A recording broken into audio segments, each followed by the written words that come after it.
What's the meaning of center of gravity?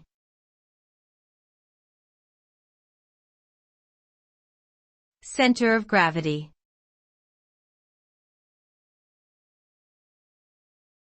Center of gravity.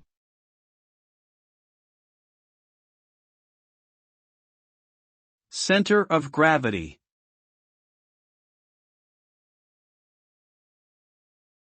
Center of gravity.